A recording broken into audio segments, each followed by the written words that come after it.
Hermenéutica es un término griego para decir interpretación. Lo que se busca es extraer el mensaje de Dios. Nosotros hablamos de que el método que vamos a estar trabajando es el método inductivo. Hay diferentes métodos de interpretación.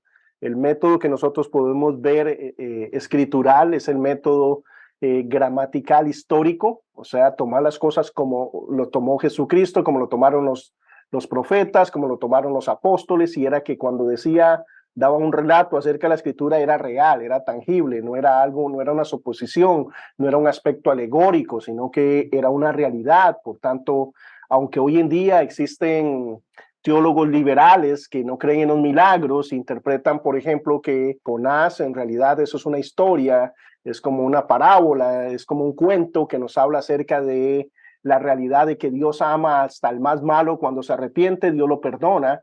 Bueno, Jesucristo habló de ese hecho como algo literal. Dijo, como Jonás estuvo en el pez, yo voy a estar 3 días en el fondo de la tierra. Cuando él murió, habló acerca del maná descendiendo del cielo como algo literal, etcétera, etcétera. Nosotros podemos ver eso en la escritura. Y por lo tanto, nosotros queremos extraer el mensaje de la escritura, no dar nuestro propio mensaje. El método inductivo, eso es lo que hace, extraer el mensaje. Lo que implica es trabajar nosotros, porque no es dar yo mi mensaje como un sistema deductivo donde yo vengo con una premisa, con una idea y busco los versículos que acompañen esa idea. No, en este caso yo lo que hago es el trabajo de buscar qué fue lo que significó el texto, qué quiso decir el autor cuando dijo algo. Nosotros en la vida real a veces tenemos esas discusiones. Si usted dice algo y su esposa dijo, y su esposa le dice, es que dijiste eso. No, yo no dije eso. No, que sí lo dijo. No, que no lo dijo. Ahora, ¿quién tiene la autoridad desde la perspectiva de poder decir qué quiso decir con la palabra? El que lo dice. Entonces, ¿quién es el que nos dio la escritura? Bueno, el Espíritu Santo. Es Dios a través del Espíritu Santo nos reveló las escrituras. Necesitamos, ¿verdad?, empapar todo nuestro estudio con oración, pidiendo que nos ilumine, con humildad, queriendo que Él nos dé el mensaje, porque lo importante no es lo que yo percibo o creo de una situación cuando leo hoy en día, sino qué quiso decir el autor. Por ejemplo, si yo les digo ciudad, ¿qué viene a su mente? Un casco urbano. Un casco urbano, ¿algo más? Plaza, edificios, habitantes, muchos carros, muchos vehículos, muchos carros, ¿algo más? casas, edificios, seres vivos, plantas, árboles, industria. Ok, todo eso viene a nuestra mente con ciudad, ¿verdad? Si yo vivo en un pueblo, ¿qué viene a mi mente? Yo me imagino el lugar donde jugaba fútbol, los árboles, tal vez un río. Agricultura. Paz. Ok. Ya ahí, ¿verdad? Animales. Ya vamos más interpretando, ¿verdad? Porque ya paz es un sentimiento, ¿verdad? Sino que describa el lugar. Gracias por participar, pero eso es lo que busco, ¿verdad? Que participemos, y el objetivo de dar la clase en vivo es esa, ¿verdad? Que podamos comunicarnos, cuando hay consultas también hacerlas en su respectivo orden. Entonces, cuando vemos eso, ciudad, cada uno tiene una en mente. Entonces, si yo soy de pueblo, cuando yo digo ciudad, pienso en algo diferente, ¿verdad? Porque mi ciudad tal vez no tenía edificios, pero para otras personas en grandes edificios, en el metro, ¿verdad? Está pensando en el tren, pero tal vez yo más bien me movilizaba en caballo, ¿eh? Ahora, vemos lo que está pasando acá. Cada uno interpreta o viene a su mente una idea de acuerdo a su contexto, de acuerdo a cómo él vive y lo que percibe él como una ciudad. La mayoría de ustedes viven en ciudades y pensaron en tráfico, pensaron en esto. Algunos otros ya pensaron en algo más rural, como árboles y plantas y cosas de ese tipo, pero vemos lo que está pasando acá. Ahora, ¿será diferente cuando Jesús dijo ciudad a que cuando nosotros decimos ciudad? No es igual. Es más, si yo les digo a ustedes traer agua, ¿qué piensan ustedes? Bueno, posiblemente para la mayoría de nosotros estemos pensando en ir al refrigerador. Algunos otros dicen, no, porque me hace malo para la garganta, está pensando ir a la llave, ¿verdad? Al tubo y tomar, ¿verdad? Y abrir nada más y tomar agua. ¿Será lo mismo en los tiempos bíblicos cuando yo digo ir a traer agua? Por supuesto que no, ¿verdad? El contexto es diferente y lo que involucra es diferente. Estamos pensando en caminar, en ir a un río, ir a un pozo. Todo, ¿verdad? Vemos el asunto de no lo que yo perciba o sienta o reconozca hoy en día, sino qué significó para el autor. Cuando el autor está diciendo algo, yo tengo que hacer el ejercicio de transformarme ahí para extraer el mensaje, no dar mi mensaje, sino, porque aunque sea bueno es mi mensaje, yo estoy buscando el mensaje bíblico, lo que significó para los receptores de ese momento. Uno, quiero saber cuando alguien dijo algo, qué quiso decir con eso y qué interpretaron las personas a su alrededor. Eso es lo que buscamos con la hermenéutica. Extraer el mensaje de Dios. ¿Qué implica eso? Que debemos trabajar más, no podemos ser tan superficiales porque hacer una lectura rápida viene a mi mente muchas cosas que no necesariamente son malas, pero tal vez no es tan profundo como lo que realmente el Señor quiere enseñarnos o qué significó para estas personas en su debido momento. Entonces, eso es lo que nosotros estamos haciendo. Con el método inductivo nos va a facilitar, nos da las herramientas a nosotros para poder ir y extraer el mensaje de Dios.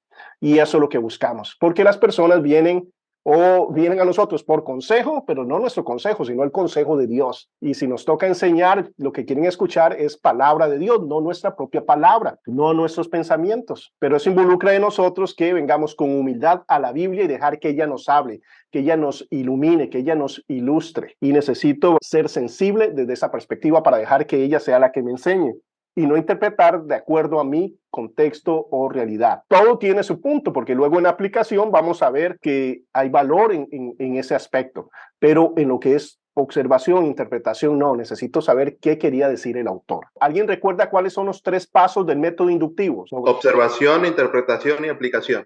Excelente. Observación, interpretación y aplicación. En esos 3 conceptos vamos a estar rotando durante todos estos 3 meses y cómo utilizar cada uno de esos elementos. La semana pasada hablamos en forma general acerca de la observación. Vamos a hacer un pequeño resumen porque hay algunas personas que están nuevas hoy en el curso. Recordemos que el orden de los factores sí altera el producto. Necesitamos primeramente observar para poder interpretar y luego aplicar. El orden no puede ser variado si queremos hacerlo correctamente. Lo primero es observar. Las observaciones nos dan el marco para poder interpretar de la forma correcta, de la forma más precisa. Entonces, cuando hablamos de observación, la observación responde una pregunta. La pregunta es, ¿qué dice el texto? Eso es lo que responde. No es que yo pienso, no que yo creo. Por ejemplo, nosotros tendemos a interpretar antes de observar. Es como algo común. Corremos ya al resultado. Entonces, por ejemplo, en este ejercicio que yo les hablaba acerca de describir mi camisa la semana pasada, por ejemplo, hubo un comentario que dijo, la camisa es fea. Tal vez sí, ¿no? Tal vez sí, pero el punto es, eso es más subjetivo. Algunas personas tal vez sí les gusta, otras no. Eso ya es más interpretación. La observación es, por ejemplo, de qué color es, cuántos botones tiene, de qué material es. Y entre más nosotros observemos, más vamos a poder definir, ¿verdad? Vamos a interpretar correctamente. Por ejemplo, alguien dijo que la camisa era manga corta y es como esta que ando hoy. Lo que tengo es doblada las mangas, no es manga corta. Pero si alguien ve escrito ahí manga corta, podría imaginarse, esa camisa seguro la usaba los días de calor, la usaba para ¿verdad? En aplicaciones. Usaba esa camisa para ir a jugar fútbol. ¿Por qué? Porque no determinaron y no hablaron que era una camisa con botones, que era una camisa manga larga. Eso cambiaría todo a la hora de interpretar y de aplicar completamente. Entonces, ¿qué es lo que pasa con observación? Entre más detalles veamos en observación, vamos a interpretar correctamente. Entonces, a la hora de aplicar, vamos a estar casi seguros de que de lo que estamos extrayendo es verdad. Y entre más profundicemos, más observaciones. Muchos de nosotros a veces nos quedamos con la boca abierta de esos maestros de la Biblia, donde vemos que sacan cada aplicación profundísima que nosotros decimos, wow, ¿cómo? Bueno, ¿cómo? A través de trabajar el texto, a través de, ¿verdad?, estudiar el texto, porque tal vez no solo dicen el color, sino dicen, bueno, hay un color más fuerte, son rayas horizontales y verticales, empiezan a ver cada detalle, no son 8 botones hacia abajo, sino que tiene 2 pequeñitos donde, ¿verdad?, como para poner corbata en el cuello, ese detalle no lo había visto. Todas esas cosas ejemplificando en la camisa, pero aplicándolo a la Biblia es eso, todos los detalles en el pasaje, en el texto. Entre más observemos el texto, más cosas vamos a traer. La observación es abrir nuestros ojos al texto. ¿Qué miramos? No qué pensamos o no qué creemos. La definición de observación es transcribir qué dice el texto. Es abrir los ojos a lo que el texto está diciendo. Es extraer los hechos. No limitamos a lo que el texto dice. ¿Qué dice el texto? Es la pregunta que responde a nivel general la observación.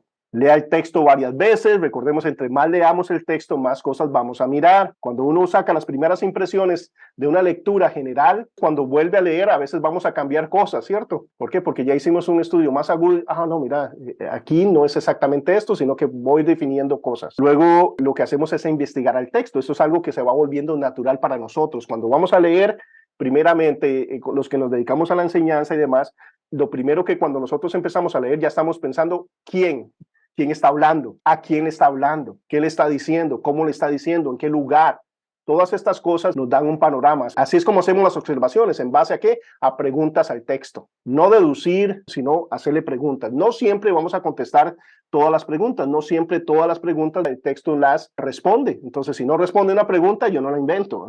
Yo me limito a la información que está ahí porque son observaciones. Entonces, observamos. ¿Qué es lo que observamos? El texto, el contexto. El texto y el contexto lo primero. O sea, ¿qué hay antes, qué hay después? Eso es lo que observamos siempre. ¿Por qué? Porque no nos podemos encasillar solo en un punto. Por alguna razón dijo esto. Bueno, ¿qué hay antes, qué hay después? Recordamos el ejercicio con Juan 3:16, cómo realmente ahí el énfasis no está en que Dios salva, el énfasis está en que usted tiene que tomar una decisión para esa salvación, el énfasis está en Nicodemo, tú eres moral, eres todo esto, pero si no naces de nuevo vas a ir al infierno. Ese es el énfasis, es lo que repite más que todo. ¿Cuál es la salida? Es Cristo, es la salvación en Cristo Jesús.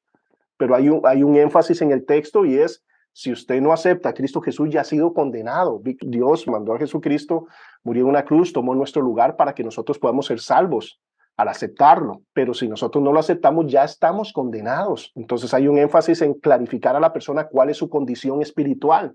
Si yo extraigo solo el texto de las buenas nuevas, algunas personas inclusive dicen, ¿salvo de qué? Si yo estoy bien, si yo y Dios tenemos una buena relación, si yo y papá, y hasta dicen cosas así. Y son personas que no han nacido de nuevo. No entienden la realidad que el hombre sin Cristo está completamente condenado. No tiene esperanza alguna. Entonces vemos la importancia de ver el contexto para poder, cuando estamos declarando una verdad, que tenga peso. Porque si no, le dice, ¿salvo de qué? Si yo estoy bien. No es agregar a Cristo a mi vida para que sea mejor. Es que sin Él estoy completamente condenado. La gramática es fundamental. El tiempo de los verbos. El sujeto, quién está hablando, a quién está hablando, si el verbo es en presente, pasado, futuro, tiene que ver mucho. Si es que voy a ser salvo o ya soy salvo. Toda la gramática es fundamental para nosotros poder interpretar correctamente. Pero recordemos, en este momento lo que estamos haciendo es observando y podemos poner, es un verbo imperativo. Acá, ¿verdad? Este verbo es un verbo imperativo. ¿Qué significa un verbo imperativo? Es una orden. Qué importante. Esta palabra, ¿sabes qué? No la entiendo. Entonces, ¿qué voy a hacer? Voy a tener que ir a un diccionario bíblico para ver qué es lo que significa esa palabra, porque yo tal vez tengo un concepto diferente de la palabra. Es importante porque quiero extraer el mensaje, qué significaba. Entonces, el texto dice la gramática, como investigador, como periodista, las repeticiones. Cuando hay una repetición en un texto, se repite algo que significa que hay un énfasis. Eso es importante porque nos está apuntando a qué es lo que se quiere decir, qué es lo que el autor quiere decir. Recordamos el aspecto de imaginarnos estar ahí, que era lo que ellos estaban viviendo. Hice el ejercicio, recuerdan, de la Navidad. Nuestra Navidad es diferente, huele a canela, huele a manzanas, Costa Rica tamales, hasta toros, decían, ¿verdad? Fiestas de toros, y esa no fue la Navidad de Jesús, donde estuvo llena de sufrimiento, de dolor, de vergüenza, temores, de muchas cosas alrededor de todo lo que implicaba dar a luz en medio de una cueva con animales y poner ¿verdad? Un carpintero que tuvo que poner a su hijo en un lugar donde comen los animales, en lugar de poder hacerle su propia cama como hubiera sido lo que él desearía hacer. O sea, todo lo que implica eso es transportarnos ahí. ¿O cuándo fue la última vez que usted escuchó, ¿verdad? Las cortes de los ángeles cantar en el nacimiento de alguien? Nunca hemos estado ahí. Tuvo que haber sido increíble, colosal. Eso sucedió ahí. Pero a veces leemos, desapareció el ángel. Sí, ¿verdad? O sea, wow, ¿qué implica eso? Cuando leo imaginativamente no es para inventar cosas, sino que me pongo en el contexto porque si estás definiendo una ciudad, no es la ciudad de hoy en día, es diferente. Si dice que va a ir a traer agua, no es como nosotros ir a la refrigeradora o ir a la llave del agua. No, es algo totalmente diferente. Por eso es importante irnos al contexto. Cosas peculiares, cosas singulares, cosas diferentes, contrastes. Esto se ve mucho en lo que es la poesía. Nosotros vamos a ver observación también dentro de la poesía. La poesía hebrea es diferente a la poesía de nosotros. La poesía de nosotros se basa en ¿qué? en la rima, ¿verdad? Hoy viene a mí la damisela soledad, en Pamela impertinente y botón en el oleaje de sus vuelos. Hoy la dulce señorita es amistad y acaricia fielmente el corazón con su más delgado pétalo de hielo. Viene a mí, bueno, esa es nuestra rima, ¿cierto? Esas son nuestras poesías. No sé por qué lo que con versos y mucho esfuerzo me salen versos. Eso es nuestra rima. La hebrea, paralelismos. Paralelismo lo que implica son las ideas. Lo que riman para ellos son las ideas. Entonces hay paralelismo sintético, lo que implica es ampliar una idea, decir lo mismo en diferentes formas, desarrollar, como decir, Dios es santo, Dios es puro, Dios es justo, Dios es eterno, Dios es magnífico. Eso es un paralelismo. La idea se va ampliando, va creciendo. Eso es paralelismo sintético. También está el paralelismo antitético, o sea que es un contraste. Entonces al bueno le va bien, al malo le va mal. También sinónimo, es decir lo mismo en diferentes palabras. Eso es poesía hebrea, o todo eso está ahí en el texto y es importante mirarlo. Luego algo importante es si hay lenguaje figurativo. Recordemos que la misma Biblia se interpreta a sí misma, pero tenemos que ver el lenguaje figurativo. O sea, cuando Jesús dice que es una puerta, no es que literalmente es una puerta. Lo que es literal es la verdad espiritual en eso. Pero el lenguaje es figurativo. Cuando algo es figurativo, no puede ser figurativo y literal a la vez. Entonces, cuando dice yo soy una puerta, no puede ser que sea una puerta física y que sea una puerta, ¿verdad? Desde la perspectiva espiritual, que es el acceso al Padre, que es el acceso a Dios. Solo en el texto solo puede ser o literal o figurativo. Tenemos que ver el contexto para aclarar cosas de ese tipo. Entonces, a la hora de observar, tenemos que ver todos esos aspectos. Porque alguien me dijo, oh, wow, cuando habla de una puerta, entonces es alegórico. No siempre, ¿verdad? A veces la Biblia nos va a decir puerta, ¿y qué está diciendo? Que es una puerta. A veces va a decir que es puerta y está hablando acerca del acceso que tenemos a través de Jesucristo, como Él, como la puerta. Entonces el contexto es muy importante, no podemos deducir simplemente. Por eso es que nos dedicamos a estudiar para interpretar correctamente el texto. ¿Qué es lo que pasaría incorrectamente? Que alguien siempre que haya puerta interprete que es acceso a Dios. No, es según el contexto. Eso sería interpretar alegóricamente y es alejarse de lo que el autor quiso decir. En las observaciones nos va a ayudar a llegar a una conclusión correcta, porque el contexto nos va a decir si está hablando literal o figurativamente. Entonces tenemos el brazo de ella, ¿verdad? Que acá lo tiene abajo y en la otra figura lo tiene arriba. Tenemos el pinito, tenemos también lo que es la matrícula del vehículo o la placa, tenemos los botones y tenemos el logo. Esas son las diferencias que nosotros podemos ver. Entre más observamos algo, más vamos a poder sacar diferencias si es que existen, ¿verdad? Y eso es lo que queremos hacer, pero en el texto, mirar detalles. Será importante ver eso. Por ejemplo, hay alguno que se nos puede perder. Puede haber algunos que no miramos algo. Y entonces volvemos a leer el texto y ya miramos el brazo levantado. Y volvemos a leer el texto y vemos, ¿verdad?, el logo acá en el case. Luego volvemos a leer. No siempre vemos todo a la vez, pero entre más observemos, más diferencias nosotros vamos a poder mirar. Eso es lo que tenemos que hacer, pero en el texto. Eso es observación. Ahora, ¿qué tenemos que poner? Lo que dice el texto, o sea, lo que podemos observar, no lo que nos imaginemos. Ese es el ejercicio. Entonces, hoy vamos a propiamente desarrollar el tema de lo que es la interpretación. Entonces, recuerden, 3 puntos en el método inductivo: observación, interpretación y aplicación. Hermenéutica es la ciencia de interpretar correctamente la Biblia usando el método gramático histórico, que es el que usamos, tomando en cuenta el impacto directo del contexto en el cual se dio la palabra de Dios. Nosotros recurrimos al método gramático histórico, o sea, creemos que cada palabra es inspirada por Dios, es teusneustas, inspirada por Dios y tiene ahí una razón de estar. Y nos importa qué palabra se puso y qué significó esa palabra en su contexto. Las palabras cambian, ¿cierto?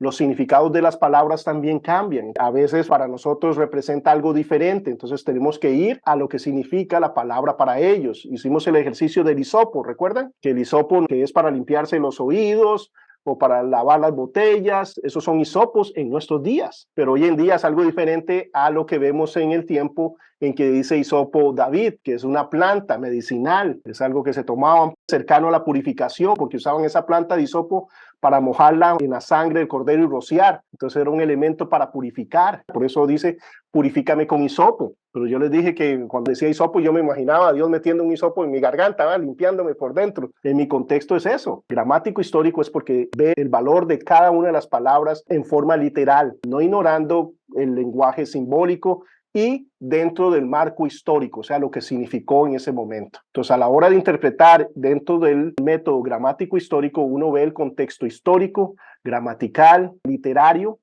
No es lo mismo interpretar una poesía a una narración, etcétera. Entonces, todas esas cosas se cuidan en la interpretación gramático-histórico, y lo que miramos que hacían los profetas, citaban a unos a los otros. Por ejemplo, Daniel, cuando cita la profecía, 70 años vamos a ser cautivos en Babilonia. ¿Cómo interpretó la profecía? Literal, son 70 años, van a ocurrir 70 años. Sigue la interpretación literal en las palabras sin ignorar las figuras literarias retóricas, las parábolas, las poesías y la profecía. Cuando uno dice que uno interpreta literalmente, no significa que cuando hay una alegoría uno cree que no, que tiene que ser literal. No, ¿verdad? No es de esa forma. Ojo con los tipos de interpretación. Hay diferentes tipos de interpretación. Por ejemplo, la interpretación alegórica.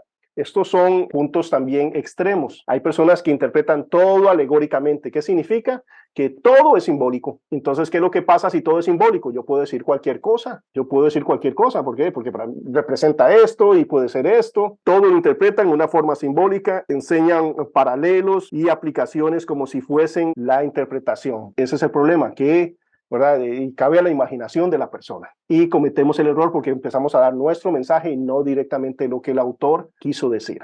Interpretación liberal o humanista. Son teologías que se han desarrollado a lo largo del tiempo. Nosotros vemos los errores que han cometido, por ejemplo, los liberales o humanistas. La Biblia no es la palabra de Dios. Desmitologización de la fe.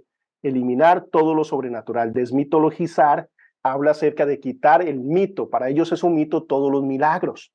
Entonces, estos teólogos liberales lo que hacen es interpretar la Biblia como si fuera un cuento. Para ellos no es literal. Volvemos a Jonás, y, ¿verdad? En el pez, eso no es literal, eso es solo una historia que refleja que Dios ama al que se arrepiente, lo perdona. Eso es.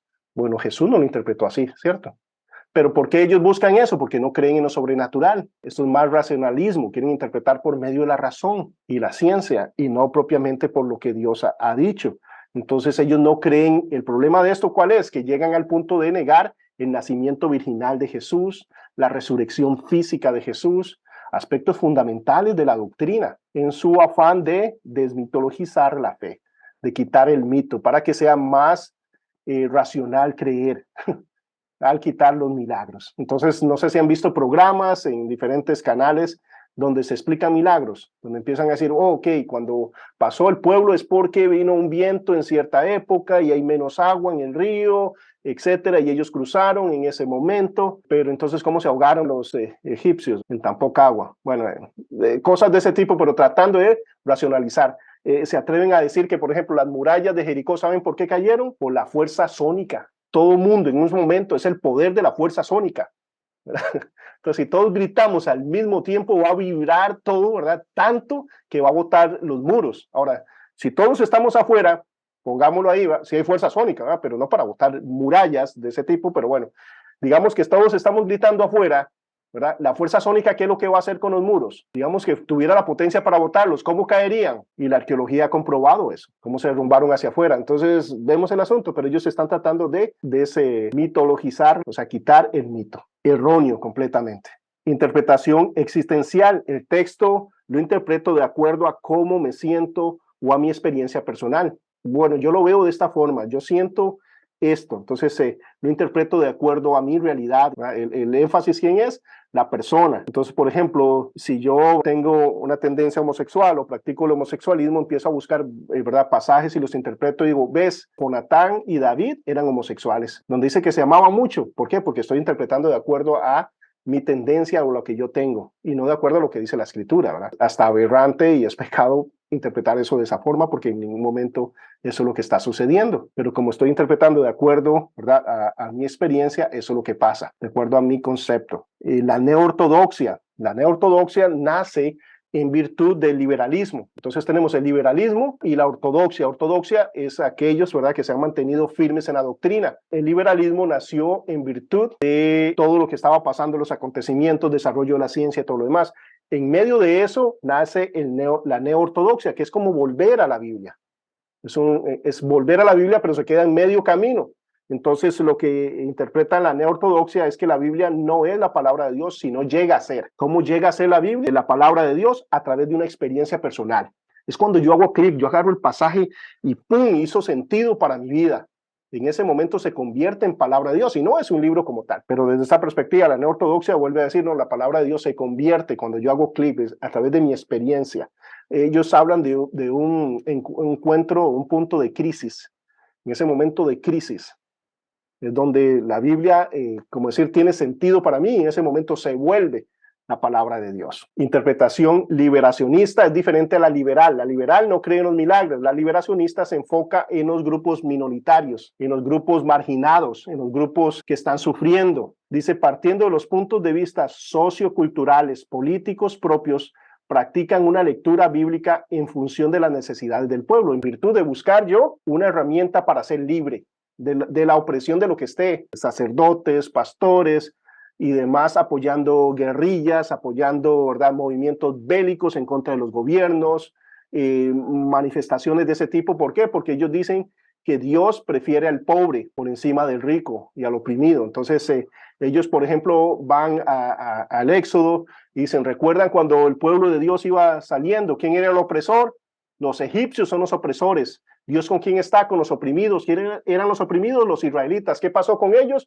Pasaron el mar sin ningún problema. ¿Pero qué pasó a los caudillos y demás? Dios los aniquiló a todos. Ellos dicen, eso es lo que Dios quiere hacer en todos nuestros pueblos, liberarnos. En virtud de esto han nacido, ¿verdad?, movimientos guerrilleros. En virtud de esto empiezan a manifestarse en ciertas ramas diferentes. Por ejemplo, en Estados Unidos empezó con asuntos de los derechos de las personas de color negro a través de violencia, manifestaciones, porque Dios los prefiere a ellos. No, Dios nos prefiere a todos y busca la equidad. Esto llegó hasta inclusive una religiosa católica, empezó un movimiento desde la perspectiva de lo que era la liberación femenina. Entonces las mujeres son las oprimidas, Dios quiere liberarlas. El problema es que el movimiento feminista es el movimiento más denigrante de la mujer que puede haber, ¿verdad? Porque si usted es una ama de casa, para ellos usted no es nadie. Si usted decide estar con sus hijos, usted, wow, no tiene perdón. Usted tiene que desear ir y ser una profesional, porque eso sí es ser mujer. Entonces, y piensan y te venden la idea de que usted es exitosa cuando usted gana dinero.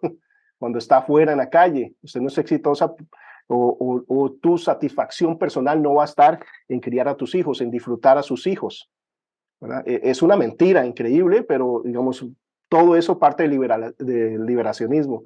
Y luego de esto también el aspecto de los gays, todo este movimiento surge también del liberacionismo. En ciertas iglesias ya nombran líderes homosexuales, surge de acá, porque Dios está a favor de los que están sufriendo y demás. En cuanto a lo que es la interpretación liberacionista, dice, en lugar de contentarse con una interpretación objetiva y atenta sobre lo que dice el texto en su contexto, buscan una lectura que nace de la situación vivida por el pueblo, la lucha de minorías. Ahora, esto es bastante popular, porque si usted es pobre, usted quiere ser rico, entonces ellos van a buscar la liberación económica, o sea, que todo el mundo sea rico.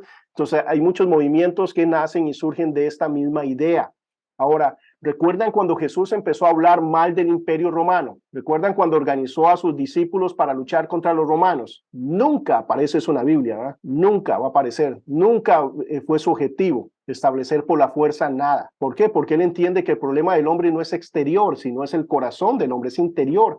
¿Qué necesitamos? No es matar a nuestros gobernantes y a los malos, lo que necesitamos es que las personas nazcan de nuevo, que sean regenerados de adentro hacia afuera.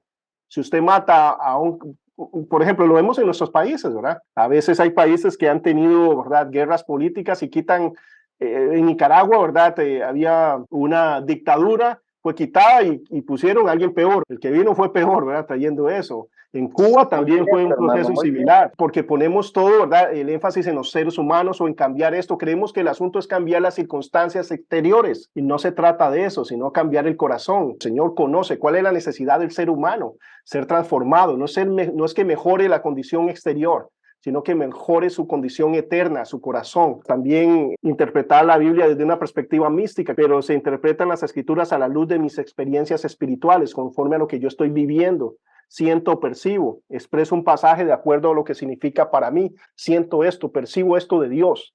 No siempre es Dios el que pone pensamientos cuando uno lee un pasaje, a veces son ideas totalmente erróneas. Por ejemplo, hay personas que leen cuando Dios dice ¿Cuáles son los dos mandamientos? Amarás a Dios y amarás a tu prójimo. Hay personas que interpretan eso diciendo, hay que amarse a sí mismo. Ahí hay 3 mandamientos, porque dice que te amarás como te amas a ti mismo.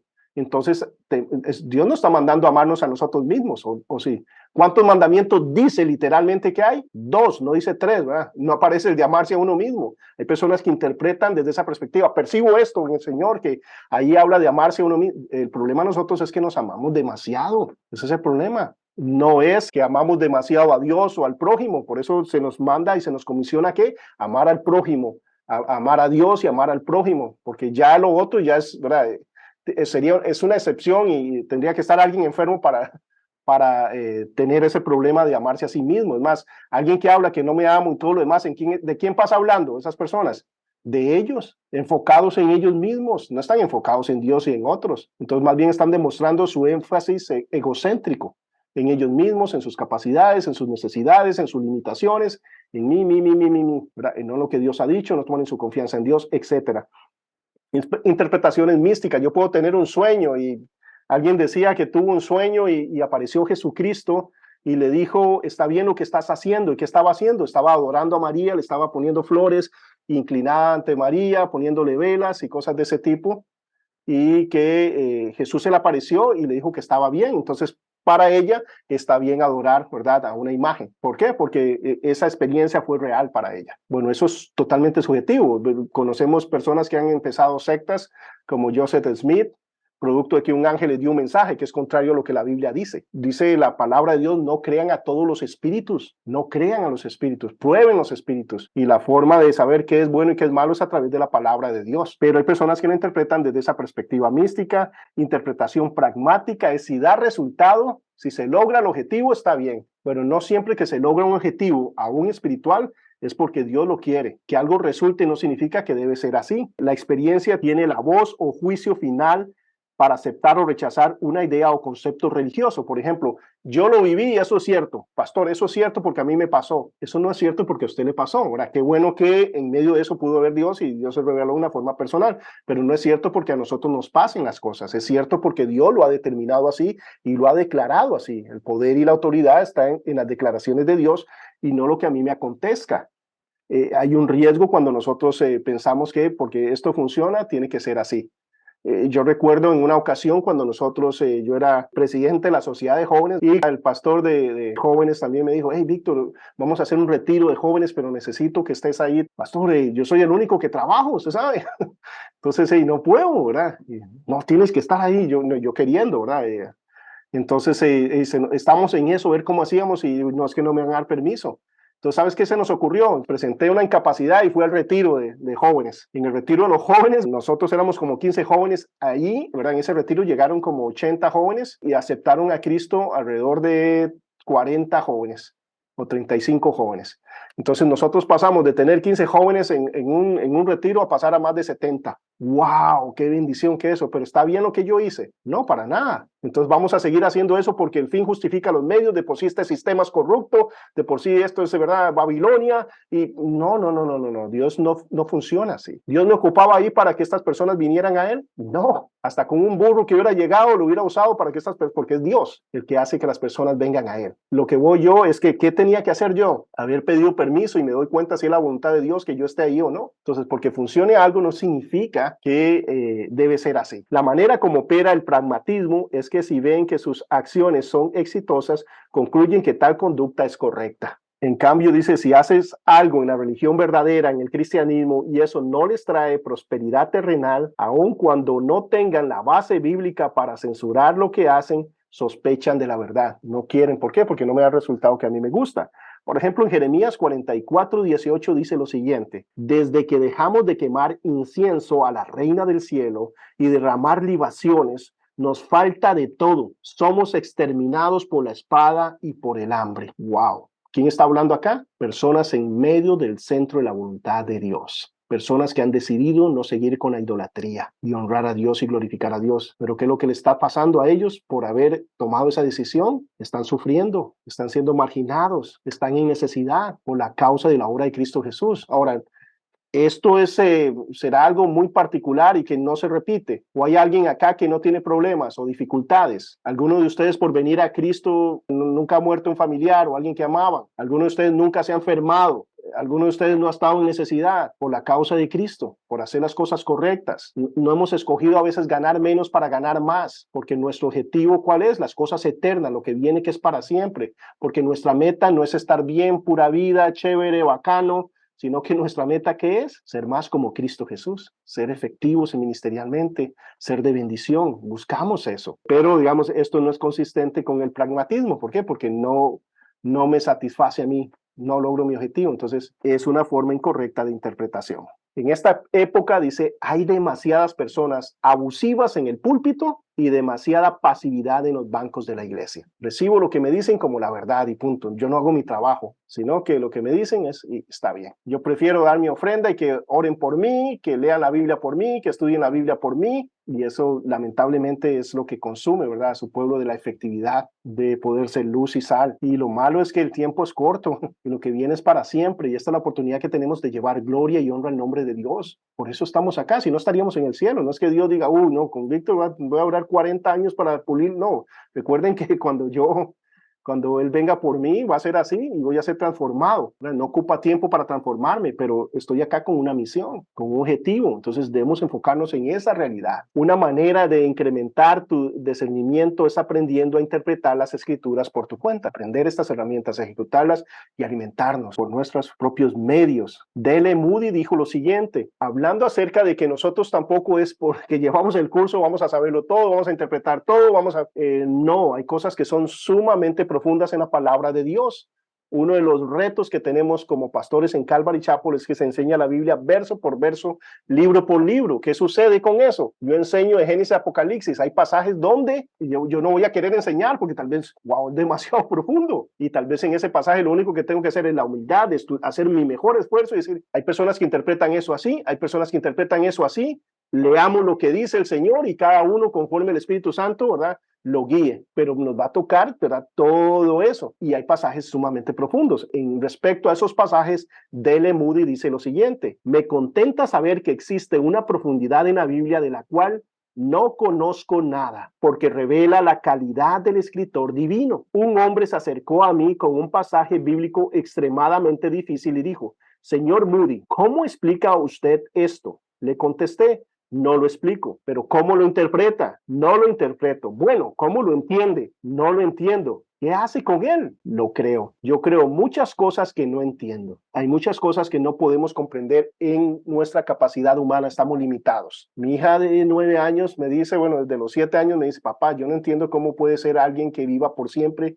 y que por siempre y siempre y siempre y siempre que no haya fin. No entiendo eso, papá. Y yo, bienvenida al club. Pero lo que es importante es que Dios nos ama, un amor tan infinito, tan maravilloso, que va a ser mejor, aunque no podamos explicarlo. Yo no puedo explicar cómo hay un ser que siempre ha existido, que no tenga un principio y no tenga un fin. Un Dios que es una usía en 3 personas. Un solo ser en 3 personas, pero un solo Dios. ¡Wow! Pero Dios se ha revelado así. Me toca a mí creerlo. ¿Por qué? Porque esa es la revelación de Dios. Y Moody dice, yo me alegro de eso porque me habla de la calidad de Dios. Si fuera un Dios que podemos entender y poner en un tubo de ensayo, eso no es Dios, es algo fabricado, como podemos explicar, ¿verdad?, cualquiera de los dioses, ¿verdad?, de la mitología griega o romana, etcétera. En Deuteronomio 29 dice, las cosas secretas pertenecen a Jehová nuestro Dios, mas las reveladas son para nosotros y para nuestros hijos para siempre, para que cumplamos las palabras de esta ley. Y hay mucho claro que nosotros lo que debemos hacer es obedecer y caminar conforme a eso. No desechemos porque tengo una duda en un aspecto todo lo demás, sino que hay muchas cosas claras. Hay cosas que vamos a poner en un departamento de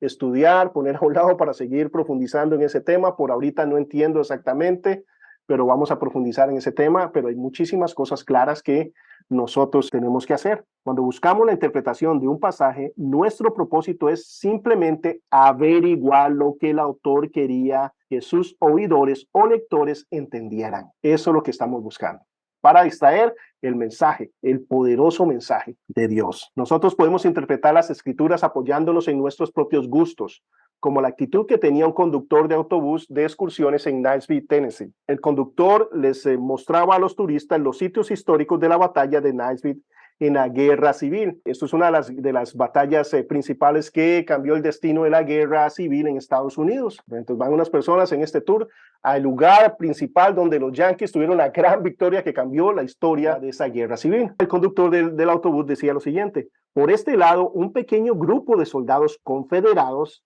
resistieron exitosamente una brigada entera de yanquis. Anduvieron un poco más y comentó: por aquel lado, un niño confederado resistió exitosamente a un pelotón yanqui sin ayuda de nadie. Esto siguió de esta manera hasta que finalmente un miembro del grupo de turistas preguntó: ¿y los yanquis no ganaron nada en la batalla de Nashville?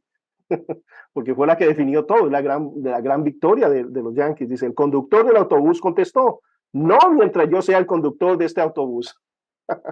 Hay personas que tienen ciertas posiciones y aunque vean que la Biblia está diciendo algo diferente, se mantienen rígidos. Que no seamos testarudos ni tercos, sino que seamos humildes en saber primeramente que no sabemos nada, pero que la autoridad máxima es la palabra de Dios y debemos vivir conforme a ella. Quedarnos a profundizar en ella para que nuestras convicciones vengan de la palabra de Dios y no de lo que nosotros queremos interpretar. Definición de interpretación es extraer el significado del texto, es abrir nuestra mente. ¿Recuerdan la pregunta que se hace en observación? Excelente, Johan. ¿Qué dice el texto? La pregunta general, observación, ¿qué dice el texto? Al texto le hacemos todas esas preguntas que César nos habló y también nuestro otro hermano ahí. Pero la pregunta que responde la observación es: ¿qué dice el texto? Ahora, la interpretación, ¿cuál es la pregunta que responde? ¿Qué significa el texto? ¿Qué significa el texto? Siempre es más fácil entender lo que la Biblia dice que entender lo que alguien cree que ella trató de decir. A veces sucede de esa forma, ¿verdad? Vamos simplemente a la Biblia y nunca llegamos a las conclusiones que ciertas personas sacan o tratan de enseñarnos.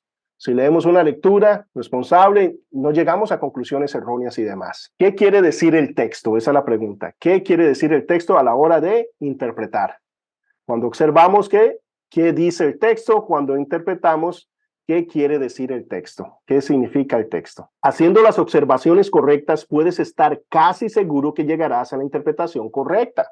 Es nuestro trabajo, hacemos nuestra diligencia, sacamos lo mejor. Existen ciertas reglas a seguir con el fin de estar seguros de tener la definición correcta de un pasaje bíblico. Veamos las escrituras objetivamente y dejemos que el Espíritu Santo maneje nuestro autobús. Interpretar las escrituras literalmente en su sentido llano y claro. No solo podemos, sino que debemos tomar la Biblia literalmente. Una interpretación literal es la única forma de determinar lo que Dios está tratando de comunicarnos. ¿Por qué? Porque si yo lo hago alegóricamente, ¿en qué me voy a basar? ¿Cómo voy a saber que realmente esa interpretación alegórica es lo que el autor quiso decir? No puedo, entonces tengo que confiar en que las palabras que están ahí son las que él quiso decir. ¿Qué es lo que hago? Estudiar esas palabras en su contexto para extraer la verdad que está ahí. Entonces, ¿me baso en qué? En lo que observo, no en lo que yo pienso o creo, sino en lo que yo observo en el texto. Cuando veo una alegoría, muchas veces Jesús explicó parábolas y demás, entonces me da la interpretación correcta de qué significa cada una de esas cosas. Pero no es que interpreto alegóricamente todos los textos. Entonces, lo primero que tenemos que ver es que cuando lo hago literalmente, yo voy a ir directamente a lo que el texto implica y por qué se ha conservado de esa forma. Cuando leemos cualquier pieza de literatura, debemos determinar lo que el autor intentó comunicarnos. Muchos leerán un verso o un pasaje de las Escrituras y luego crearán sus propias definiciones sobre palabras, frases, párrafos, ignorando el contexto y la intención del autor. Estúdielas en el contexto, esto es fundamental. Cuando se dice algo, ¿por qué se dijo? ¿En qué ocasión? ¿A quién se le dijo? ¿Cuándo se le dijo? Todas esas cosas son fundamentales. Existen dos niveles de contexto que hay que tener en mente: el contexto inmediato y el contexto remoto. Contexto inmediato, los versículos alrededor del pasaje que yo estoy estudiando. Entonces necesitamos ver ese contexto inmediato, y remoto puede ser todo el libro. Remoto también puede ser todo el capítulo, dependiendo, ¿verdad?, del texto que nosotros estemos escogiendo. El contexto inmediato se refiere a la oración en que se encuentra la palabra o el párrafo donde se encuentra una oración. Es lo que se encuentra cerca del pasaje en cuestión. El contexto remoto se refiere a todo el patrón de la idea del versículo. cuando hacemos un bosquejo simple, no hemos llegado ahí tal vez, pero lo mencioné en la primera clase, no sé si recuerdan, un bosquejo simple es dividir el texto por idea principal, idea secundaria, idea principal, ideas secundarias.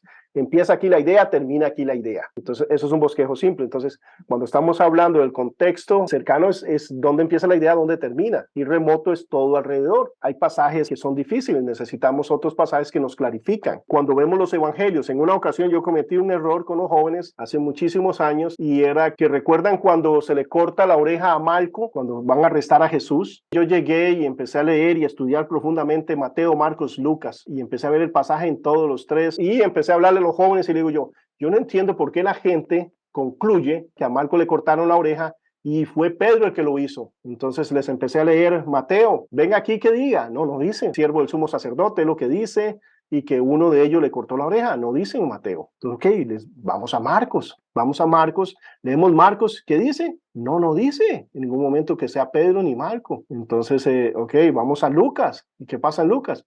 Tampoco dice. Entonces, ven, yo no entiendo por qué salimos cosas que no son bíblicas y demás. ¿Qué me faltó a mí? Leer Juan. En Juan se lo dice.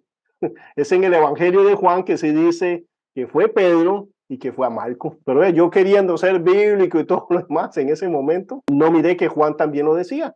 Y en Juan sí se describe que fue Pedro y que fue a Marco. Necesitamos el contexto remoto, pero ese contexto me clarifica a mí cuando yo voy a predicar. Estoy tratando de ser muy sabio, muy prudente, y estoy dando un mensaje mío y no el mensaje de la Biblia, porque si leo Mateo, ahí dice que tengo que mencionar algo de Marco, no tenía que hacer referencia a que, porque hay gente que dice que es Marco, eso es lo que quiero decir. Si yo me remito al texto, no me manda a hablar a mí de Marco ni de Pedro. Ahora, cuando estudio, yo puedo hacer referencia a que en Juan dice eso, pero lo que yo voy, si solo hubiera enseñado ese pasaje, no tengo que creerme como inteligente y que estudioso para poder desenmascarar que la gente dice eso, ¿cierto? Si me hubiera limitado al texto, igual si lo hubiera hecho en Marcos, si lo hubiera hecho en Lucas, Dios no me está mandando a hacer eso. Ahora, cuando yo estudio el texto, yo veo eso y ahora puedo clarificar y decir sí, porque aunque no lo veamos acá, lo vemos en Juan. Si yo solo me concentro en decir lo que el texto ahí, yo no tengo que hacer ese comentario que era más orgullo que otra cosa, queriendo jugar de super profesor, ¿verdad? Hace muchísimos años. Son errores que uno comete, entonces qué importante el contexto inmediato, pero también el contexto, ¿verdad? Remoto, porque nos puede evitar, por hablar de más. Si no hablo de más, ni siquiera voy a cometer errores así, pero si voy a hablar de más, estudie profundamente, ¿verdad? Para que hable de más con razón y con peso. Esa fue la lección para mí. Deje que las escrituras interpreten a sí mismos. Las escrituras muchas veces nos aclaran cosas, ¿verdad? Porque la escritura es una revelación progresiva y nosotros podemos ver, por ejemplo, en Hebreos, cómo se nos explica el sistema de los sacrificios que implicaba cada cosa y clarifica muchas cosas. La misma Biblia, ¿verdad? Nos va a ayudar en ese aspecto a interpretar. Dice, el mejor comentario de la Biblia es la Biblia. Cuando estudias la Biblia, deja que hable por sí sola, no quites ni añadas. Que la Biblia sea su propio comentario. Compara escritura con escritura. Juan 7:14, este ejercicio lo hicimos cuando hablamos en bibliología, o no, de hecho en teología propia, acerca de cristología, que es la teología sobre Cristo, que ya algunos de ustedes ya lo llevaron, pero el punto es que miramos acerca de lo que es el nacimiento virginal de Jesucristo. En Isaías 7:14 dice lo siguiente, por tanto el Señor mismo os dará señal, he aquí que la Virgen concebirá y dará a luz un hijo y llamará su nombre Emanuel. ¿Qué significa Emanuel? Dios con nosotros. Él significa Dios en Macón, ¿verdad? Emanuel, es que en español obviamente nosotros perdemos eso, pero es Dios con nosotros, Emmanuel. Acá la palabra para virgen es alma. En los años 1800 nació un erudito, Gesenius, y empezó a hablar que la palabra para virgen no debería ser alma, sino betulá, que betulá sí representaba a una virgen. Entonces, que el texto de Isaías 7:14 debería ser interpretado como mujer joven concebirá y dará a luz un hijo. Lo que pasa es que primero estamos hablando 1800 años después. Lo segundo es que dice la escritura al respecto.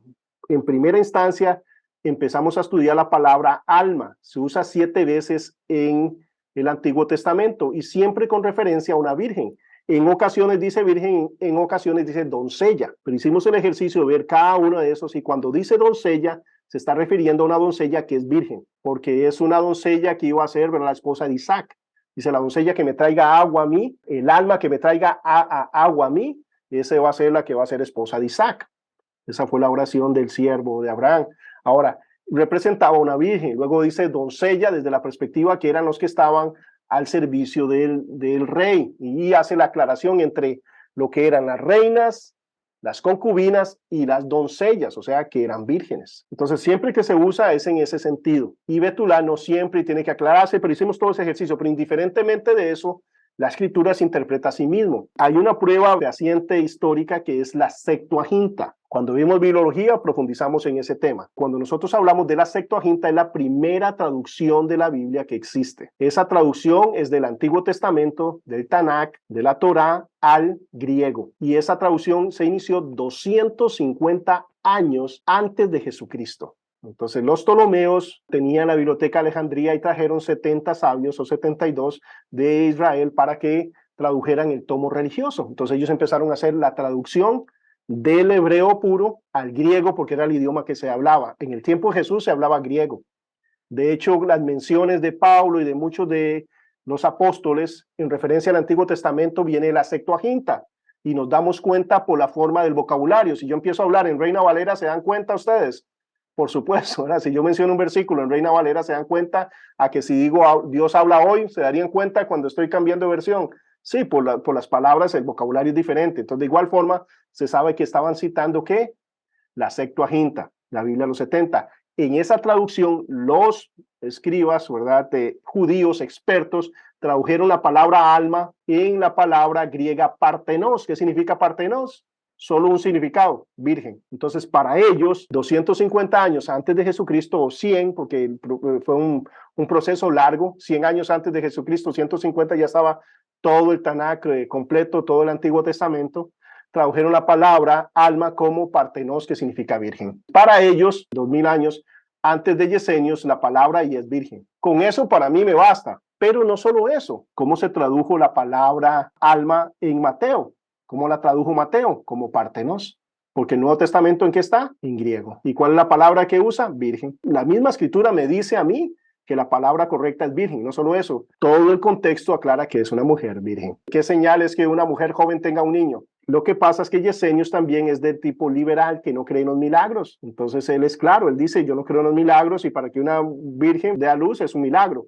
Él no cree en los milagros, interpreta de esa forma, pero también él en el estudio, ¿verdad?, de las palabras empieza a hablar de que la palabra ahí, ¿verdad?, era Betulá y no alma, debería ser así. Pero eso solo para que lo tengan. Pero ¿qué es lo que vemos acá? Que la misma escritura me aclara que está hablando de una virgen. Sin ir a la Septuaginta, el mismo Nuevo Testamento, inspirado por Dios, Theopneustos, nos habla que es una virgen la que va a dar a luz. Otras palabras en Mateo nos interpreta lo dicho por Isaías y nosotros traducimos la expresión del profeta mediante el vocablo virgen, ¿verdad? El Nuevo Testamento tiene primacía sobre el Antiguo Testamento. ¿Por qué? Porque la Biblia es una revelación progresiva. En el Nuevo Testamento nos aclara las cosas que vemos en el Antiguo. Pero es una revelación más clara de todo, ¿verdad? Es en el Nuevo Testamento que vemos claramente por qué Dios hablaba en forma plural en el Antiguo Testamento. ¿Por qué habla de hagamos al hombre a nuestra imagen conforme a nuestra semejanza? ¿Por qué vemos dos Jehová en un mismo texto? ¿Por qué nosotros miramos en el Isma que dice Adonai Elohenu, Adonai Echad, que está hablando de un Dios, pero en plural? Todas esas cosas son aclaradas en el Nuevo Testamento, donde vemos el Padre, el Hijo y el Espíritu Santo y la función de cada uno de ellos. Entonces, por eso tenemos más luz en el Nuevo Testamento. Nunca el Nuevo Testamento va a contradecir el Antiguo, porque todo es palabra de Dios. Lo que vemos es clarificación del texto. La Biblia es una revelación progresiva. El Nuevo Testamento nos aclara el Antiguo Testamento. ¿Qué significan las palabras? Bueno, ya hemos ahondado en cuanto a la importancia de cada palabra. Debido a que la Biblia fue escrita juntando palabras para formar ideas coherentes, nosotros debemos hacer nuestra interpretación basada en las palabras que son utilizadas. Esto parecería obvio y fácil, sin embargo, existen algunos problemas. Algunas palabras pueden tener más de un significado. Por ejemplo, hablamos de luz, ¿verdad? Si es la luz del sol en ciertos pasajes.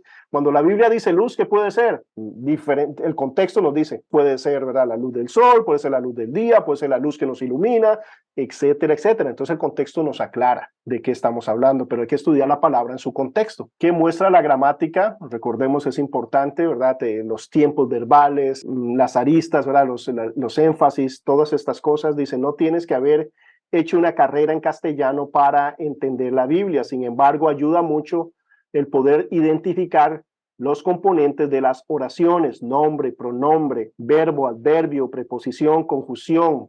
Por tanto, ¿qué? Bueno, que había antes. Otra cosa que debes tener en cuenta es cómo las palabras se relacionan en una oración. ¿Cuáles son los antecedentes? Cuando vamos a las páginas de las Escrituras nos encontramos con diferentes culturas que deben ser notadas y entendidas. Por ejemplo, leemos que un hombre vino a Jesús queriendo primero ir a enterrar a su padre. Le dijo el joven: sígueme y deja que los muertos entierren a los muertos. Jesús le dice eso. ¿Puede ser Jesús tan insensible? Porque para nosotros, ¿cómo suena eso? Wow, se le murió el padre y ni siquiera puede ir a enterrarlo. Por supuesto que para nosotros es chocante dentro de nuestra, ¿verdad?, entendimiento cultural, en nuestro contexto.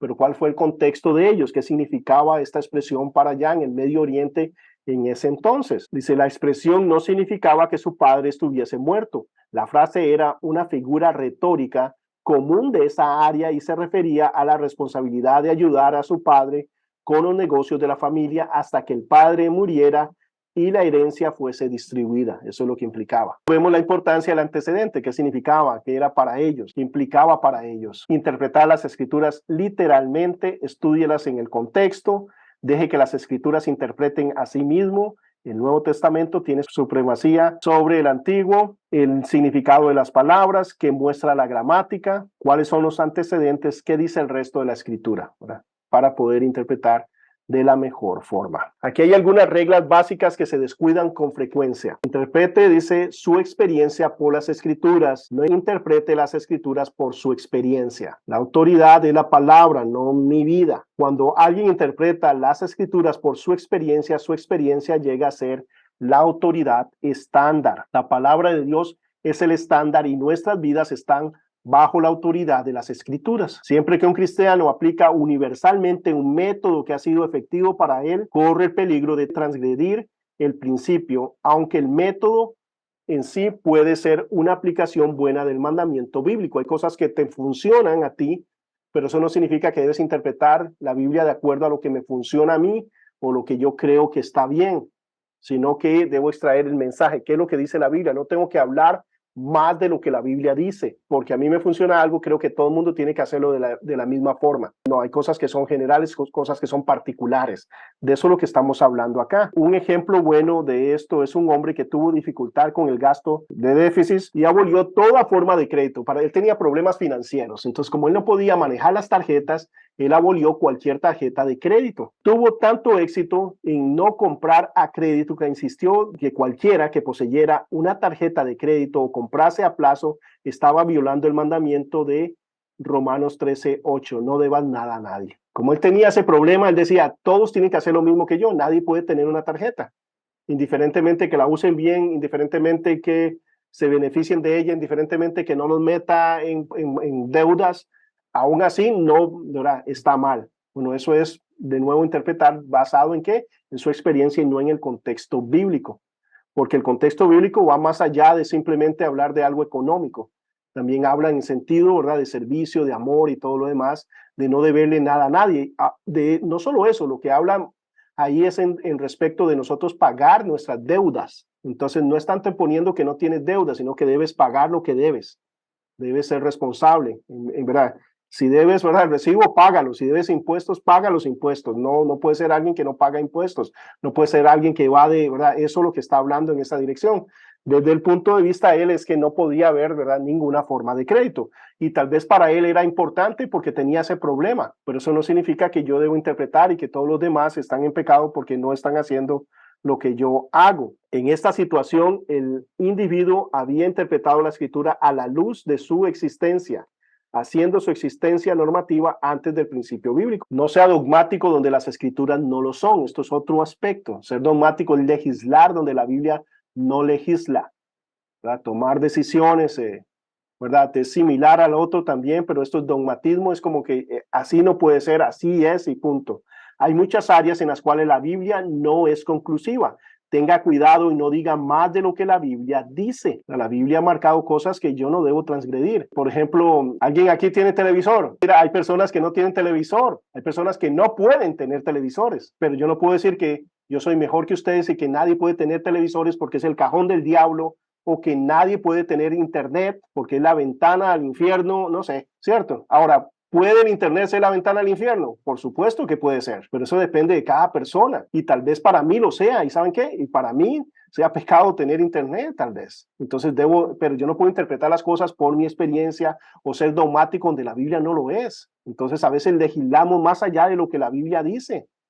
Aspectos dice como el vestir, personas que anteponen, no, solo así puede vestir, de esta forma, está mal. Bueno, la Biblia no habla así, es más, cómo vestían en ese entonces es muy diferente a hoy en día. Lo que sí nos manda, ¿cuál es la regla general? Hacer todo en modestia, buscar glorificar a Dios, eso sí, buscamos, pero eso es en un aspecto, ¿verdad? El Espíritu Santo guiándonos.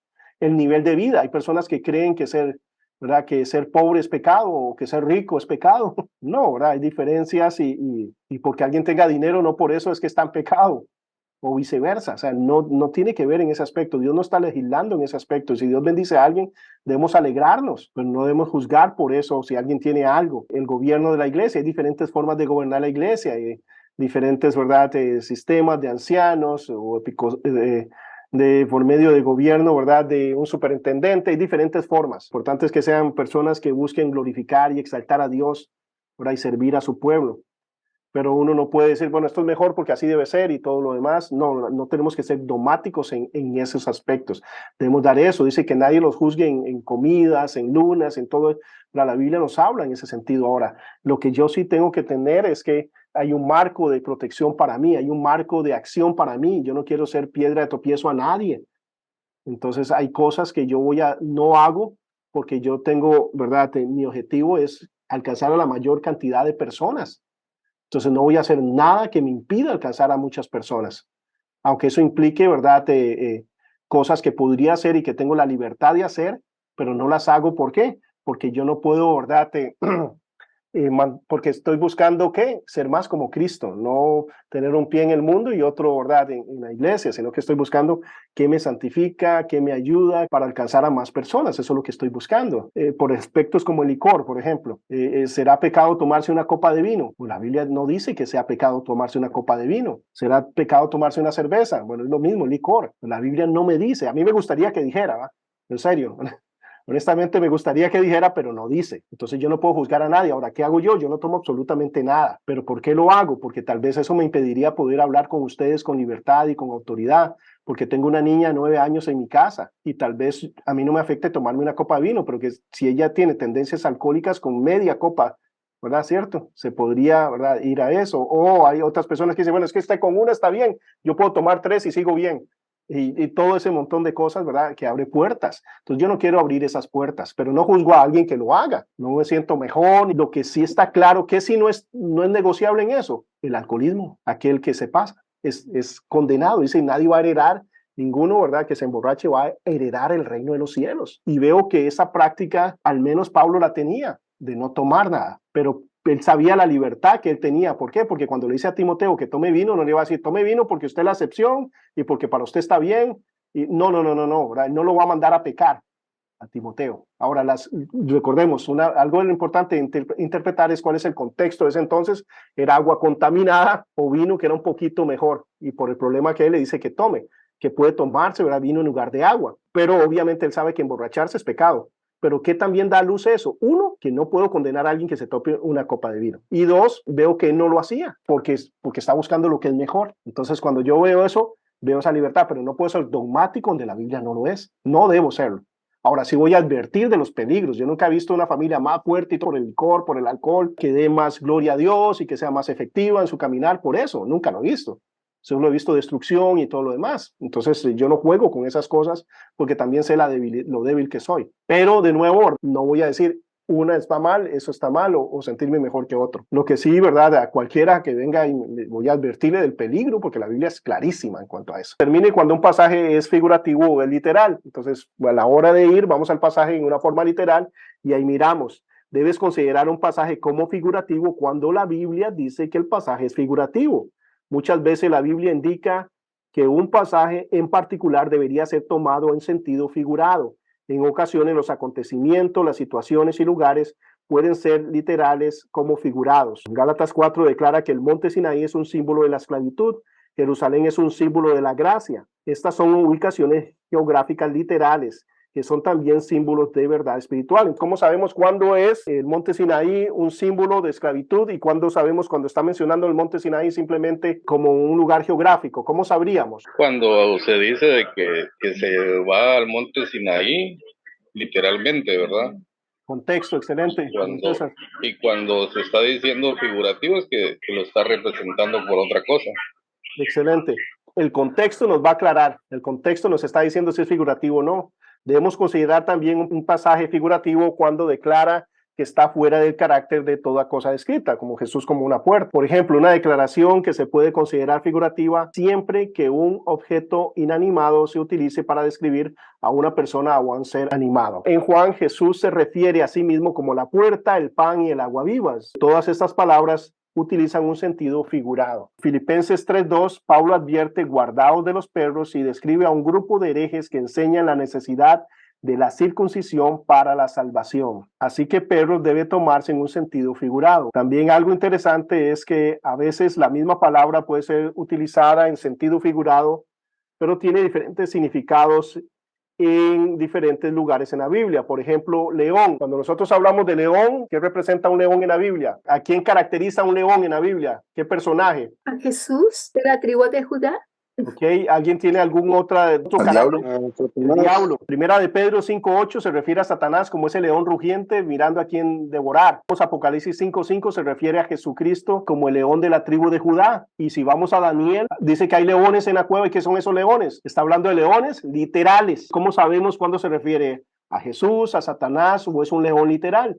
De acuerdo al contexto. Vemos la importancia de mirar todo alrededor. Entonces no podemos alegorizar un texto. Siempre que aparezca león va a ser Jesús. No, no siempre. Si hago el mismo ejercicio con una serpiente, ¿qué puede ser una serpiente en la Biblia? Satanás. Puede ser Satanás. ¿Qué más puede ser una serpiente o representar una serpiente en la Biblia? Una serpiente en la Biblia puede representar una serpiente como un animal, ¿verdad? La serpiente puede representar a Satanás o puede representar a Jesucristo, porque él fue maldito en la cruz por nosotros al llevar nuestro pecado. Entonces era representado por una serpiente de bronce. Generalmente el significado correcto de la figura puede ser determinado por el contexto. Una palabra no tendrá, eso es algo importante, una palabra no tendrá un significado figurativo y literal al mismo tiempo. ¿Es uno o es el otro? Entonces en Daniel, ese león que está ahí no es un león representando ni a Jesús ni a Satanás, es un león físico. O es simbólico o es literal. Eso es lo importante, no puede ser las dos cosas a la vez. Y a veces se comete ese error. Cuando las personas alegorizan, eso es lo que hacen. A todo le dan un simbolismo, todo le dan un simbolismo, y a veces no existe ese simbolismo porque es uno el otro. Racionalizar las escrituras es interpretarlas de acuerdo a la razón, a la ciencia, a lo que nosotros miramos. Acá hay un ejemplo de los heteos, pero también un ejemplo creo que más claro sería con Israel.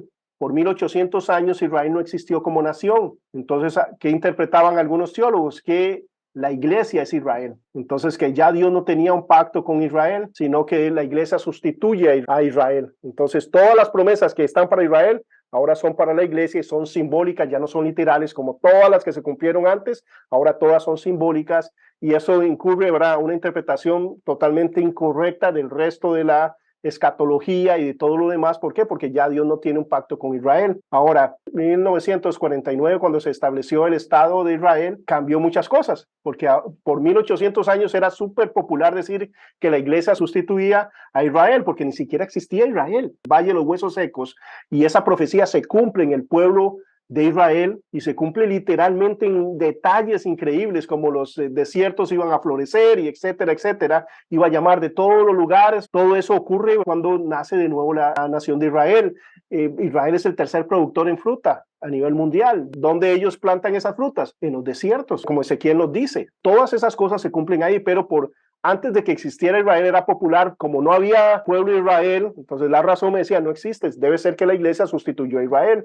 Como no existe, debe ser que ahora las promesas ya no se van a cumplir. Bueno, las 70 semanas de Daniel, dice que Dios estableció esas 70 semanas para Israel, y que mientras haya el sol y la luna, yo voy a cumplir mi pacto con Israel. Pero lo que cuando racionaliza las escrituras, depende de lo que esté de moda, así se interpreta, para congeniar con lo que esté pasando en el mundo. Eso es un error. Racionalizar las escrituras. Otro error sería espiritualizar las escrituras y irse al otro extremo. En un intento por encontrar las llamadas verdades espirituales en cada versículo, muchas personas leen un pasaje en una conclusión verdadera que ha sido determinada por un proceso inválido. Cuando una persona utiliza un método equivocado para llegar a una conclusión verdadera, se expone a ser engañado por el mismo método en otras ocasiones. Y acá un ejemplo de Hechos 28, cuando Pablo está en la isla, recordemos que una serpiente lo muerde y venenosa, entonces dice, esa serpiente representa a Satanás, como representa a Satanás, siempre va a ser vencido. Esa es una interpretación alegórica del pasaje. No, recordemos una de las reglas, o es simbólico o es literal. Esa serpiente era literal, por eso todos estaban esperando que muriera. No podemos de nuevo espiritualizar las escrituras, que nos guía a la línea de alegorizar los textos. Esto es un manejo erróneo de la palabra de Dios. Entonces, el contexto nos dice que es una serpiente, ¿cómo? Un animal, ¿verdad? Literalmente era una serpiente.